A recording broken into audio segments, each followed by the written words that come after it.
West Bengal, Assam, Puducherry, Tamil Nadu, Keralam election result വന്നു കഴിഞ്ഞു. ഈ വീഡിയോ പരമാവധി ഷെയർ ചെയ്യുക. കാരണം ബിജെപിയുടെ സ്വപ്നമായ പാൻ ഇന്ത്യ പാർട്ടി ഇന്ന് സത്യമായിക്കൊണ്ടിരിക്കുകയാണ്. ഇന്ത്യയിലെ 22 സംസ്ഥാനങ്ങൾ ഇന്ന് ബിജെപിയുടെ കൺട്രോളിലാണ്. ഇതിന്റെ പിന്നിൽ ശക്തമായ ഐഡിയോളജിയും ഓർഗനൈസേഷനും ഉണ്ട്. പ്രതിപക്ഷത്തിന്റെ കയ്യിൽ കൃത്യമായ ഐഡിയോളജിയും ഓർഗനൈസേഷനും ഇല്ല.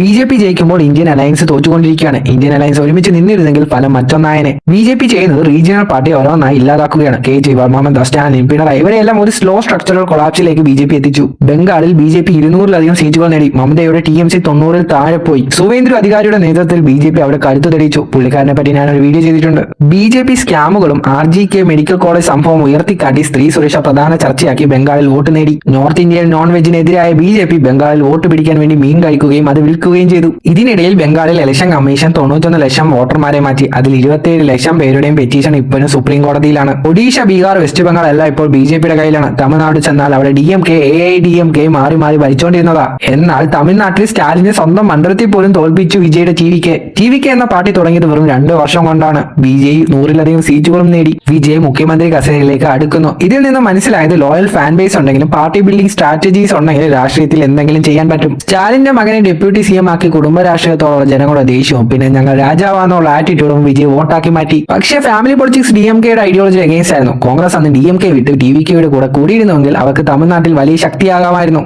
ഇപ്പോൾ അലയൻസിനെ പറ്റി അവർ സംസാരിച്ചുകൊണ്ടിരിക്കുകയാണ്. ഒരു ക്രെഡിബിൾ ഫേസ് കണ്ടപ്പോൾ, ക്രെഡിബിൾ പാർട്ടി കണ്ടപ്പോൾ ജനങ്ങൾ വിജയ്ക്ക് വോട്ട് ചെയ്തു. ആസാമിൽ ഈ വർഷവും BJP ജയിച്ചു. കോൺഗ്രസ് 3ാമത്തെ വട്ടമാണ് തോക്കുന്നത്. പുതുച്ചേരിയിൽ BJP തിരിച്ചു പിടിച്ചു. കേരളമായിരുന്നു last left front state in India. അതും കയ്യിന്നുപോയി. കേരളത്തിലെ 10 വർഷത്തെ ഭരണം കഴിഞ്ഞു. LDF പടിയിറങ്ങി. കോൺഗ്രസ് വരുന്നു. കേരളത്തിൽ എല്ലാ വട്ടം ഉള്ളതാണ് സിംഗിങ് ഡോർ പോളിസി. 5 വർഷം UDF, 5 വർഷം LDF. 10 വർഷം LDF ഭരിച്ചു. ഇനി 5 വർഷം കോൺഗ്രസ് ഭരിക്കട്ടെ. കോൺഗ്രസ് ഇതിൽ സന്തോഷിച്ചിട്ടും വലിയ കാര്യമില്ല. കാരണം ഇതൊരു റിവോൾവിംഗ് ഡോർ പോളിസിയാണ്. ഇതിൽ ചിന്തിക്കേണ്ട കാര്യം കോൺഗ്രസ് പിടിച്ചു നിൽക്കുമോ എന്നാണ്. അതോ ഇപ്പോൾ LDF പോയതുപോലെ കോൺഗ്രസും കേരളത്തിൽ നിന്ന് പോകുമോ എന്നാണ്. ഈ ഒരു മാപ്പിൽ മനസ്സിലാകും BJPയുടെ പൊളിറ്റിക്സ് എന്തുമാത്രം ശക്തിയായാണ് വരുന്നതെന്ന്. TMC, DMK, കോൺഗ്രസ്, CPIM ഓരോന്നായി പുറത്തു പോയിക്കൊണ്ടേയിരിക്കുകയാണ്. ഓപ്പോസിഷൻ പാർട്ടി ഇപ്പോൾ ഇന്ത്യയിലില്ല. ലെഫ്റ്റിനെ 0 ആക്കി കോൺഗ്രസിനെ സൈഡിലോട്ട് കൊണ്ടുപോയിക്കൊണ്ടിരിക്കുകയാണ്. ഫ്രീ ബീസ് നമ്മുടെ രാജ്യത്തിന് കൂടാൻ പോവുകയാണ്. BJP ഇങ്ങനെ ജയിക്കാൻ കാരണം ഓപ്പോസിഷൻ കൊള്ളാത്തതുകൊണ്ടാണ്. ഒത്തൊരുമയില്ല, എല്ലാവർക്കും ഭരണം വേണം. എനിക്ക് ഓപ്പോസിഷനോട് ചോദിക്കാനുള്ളത്, നിങ്ങൾ ഇനി അടുത്ത ഇലക്ഷൻ ജയിക്കുമോ ഇല്ലയോ? ഇന്നു കേരളത്തിൽ കോൺഗ്രസ് വന്നു. പക്ഷെ അടുത്ത വട്ടം കോൺഗ്രസ് വരുമെന്ന് എന്താ ഉറപ്പ്? കേരളത്തിൽ BJPക്ക് 15% വോട്ട് ഷെയർ ആണ് ഇന്ന് കൂടിയത്.